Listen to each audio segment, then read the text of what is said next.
Arogantná osoba nevie dostatočne vnímať druhé osoby, vidí ich len ako svoje predĺženie a predstavu v mysli. Je závislá od pozornosti, pretože nenašla samú seba. Seba nachádzame len vo vzťahu k Bohu.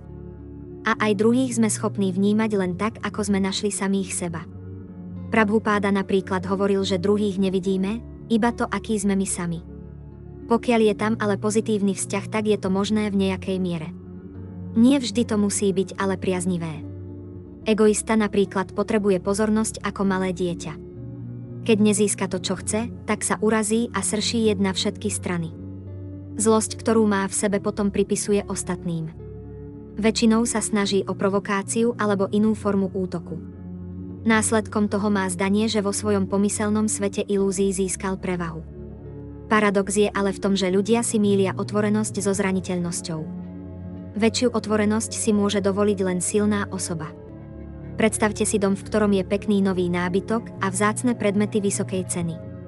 Každý z tých predmetov má iný príbeh aj význam, sú poukladané tak, aby ich nemohol nikto ukradnúť, aj keď si myslí, že áno.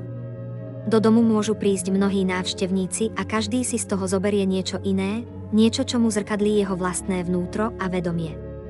Pôvodný stav domu to ale nezmení a to, čo sa v ňom dokáže zmeniť, sa dá len preto, lebo je tam niečo skutočné, čo sa nedá oklamať. Takto je to vo všetkých medziľudských vzťahoch.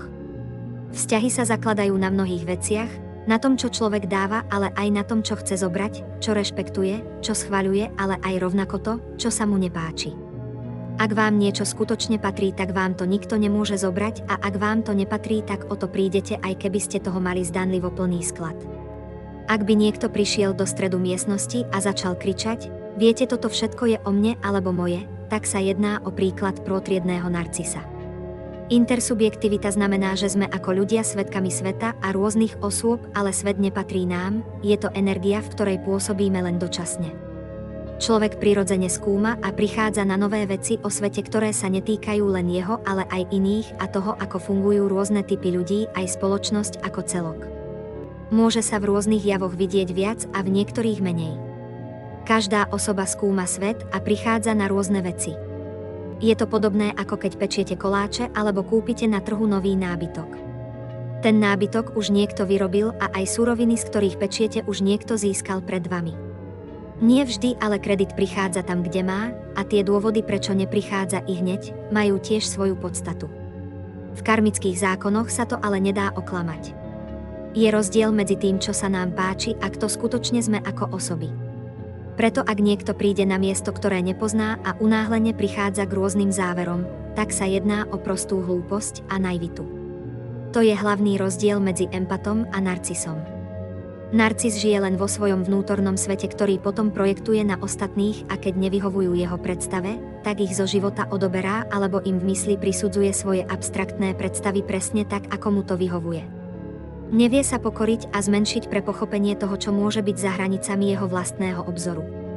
Myslí si, že má dosah na všetko a preto je jeho dosah príliš malý. Naopak, osoby, ktoré zistia o svete viacero vecí, majú k ním práve prístup kvôli tomu, že sa dokázali pokoriť tam, kde to ostatní nedokázali. Je ľahké zmenšovať druhých do podoby, ktorá nám vyhovuje. V skutočnosti to robia všetci v nejakej miere, ale rozdiel je ten, kedy to niekto robí s pozitívnym prístupom k druhým osobám a kedy je tam úmyselná motivácia škodiť alebo sa len naparovať.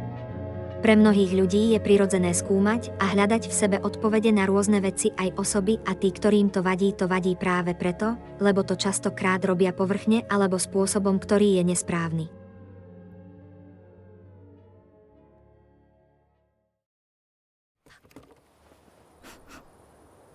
Yokotta desu ne, フリーレン様。